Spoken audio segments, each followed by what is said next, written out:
নমস্কাৰ এই মুহূৰ্তত আহি পৰিছে আপোনালোকৰ বাবে ৰাতিপুৱাৰ কেইবাটাও গুৰুত্বপূৰ্ণ খবৰ আৰু এনে ধৰণৰ খবৰসমূহ নিত চাবৰ কাৰণে আমাৰ চেনেলটো সাবস্ক্ৰাইব কৰ লগতে ভিডিঅ'টোত এটা লাইক আৰু এটা শেয়াৰ কৰি দিব তেন্তে আহক বন্ধু বান্ধৱীসকল আজিৰ খবৰকেইটা আৰম্ভ কৰক আজিৰ প্ৰথমটো গুৰুত্বপূৰ্ণ খবৰ আপোনাৰ আধাৰ কাৰ্ডখনক লৈ দিয়া হৈছে জৰুৰী নিৰ্দেশনা আধাৰ কাৰ্ডৰ আবেদনৰ সময়ত আপুনি দিয়া ফিংগাৰপ্ৰিন্ট সংগ্ৰহ কৰিছে দুষ্ট চক্ৰই আপোনাৰ ফিংগাৰপ্ৰিন্ট ব্যৱহাৰ কৰি দুষ্ট চক্ৰই লুটিব পাৰে ধন UIDAI দিছে জৰুৰী নিৰ্দেশনা এতিয়াৰ পৰা লক আনলক ব্যৱস্থা দিয়া হৈছে আপোনাৰ আধাৰ কাৰ্ডত ব্যৱহাৰ নকৰা সময়খিনিত লক কৰি থব পাৰিব আধাৰ কাৰ্ডখন লক কৰি নথলে বিপদত পৰিব পাৰে আপুনি কেনেকৈ আপুনি লক আনলক কৰিব আপোনাৰ আধাৰ কাৰ্ডখন আধাৰ কাৰ্ড লক কৰিবলৈ SMS কৰক এটা বিশেষ নম্বৰত গেটত +4 লিখি প্ৰেৰণ কৰক 1947 নম্বৰলৈ আনলক কৰিবলৈ টাইপ কৰক আধাৰ কাৰ্ডৰ শেষৰ 6টা ডিজিট নম্বৰ আনলক কৰিবলৈ টাইপ কৰক আপুনি গেটত +6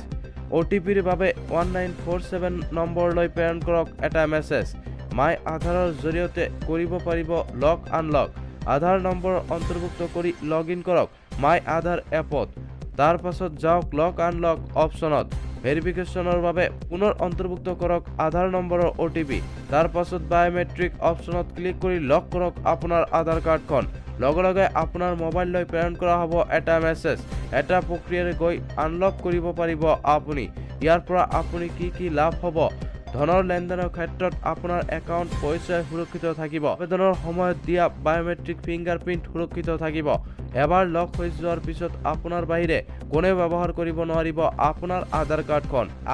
আধাৰ কাৰ্ডখনক লৈ এইদৰে এবাৰ জৰুৰী নিৰ্দেশনা জাৰি কৰিছে লগতে আজিৰ পৰৱৰ্তী খবৰ মুখ্যমন্ত্ৰীৰ নিৰ্দেশত কঠোৰ একচন অসম আৰক্ষীৰ হয় বন্ধু বান্ধৱীসকল কংগ্ৰেছৰ নেতা ৰাহুল গান্ধীৰ বিৰুদ্ধে গোচৰ ৰুজু কেইবাটাও ধাৰাত ভাৰত জোড়ো ন্যায় যাত্ৰাৰ নেতাৰ বিৰুদ্ধে গোচৰ ৰুজু ৰাহুল গান্ধী সহ কেচি বেণুগোপাল কানহাইয়া কুমাৰৰ বিৰুদ্ধেও গোচৰ ৰুজু এই গোচৰৰ আওতাত আহিব পাৰে ভূপেন বৰা সহ APCCৰ নেতা ধাৰা 120 143 188 283 353 332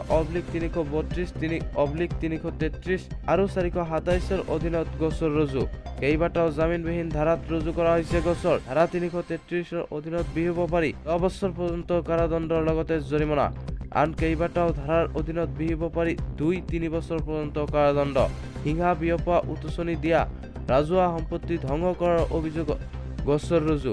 কৰ্তব্যৰত আৰক্ষীক শাৰীৰিকভাৱে আক্ৰমণ কৰাৰ অভিযোগতো গোচৰ ৰুজু লোকসভা নিৰ্বাচনৰ পিছতে ৰাহুল গান্ধীক গ্ৰেপ্তাৰ কৰিব হিমন্ত বিশ্ব শৰ্মা চৰকাৰে।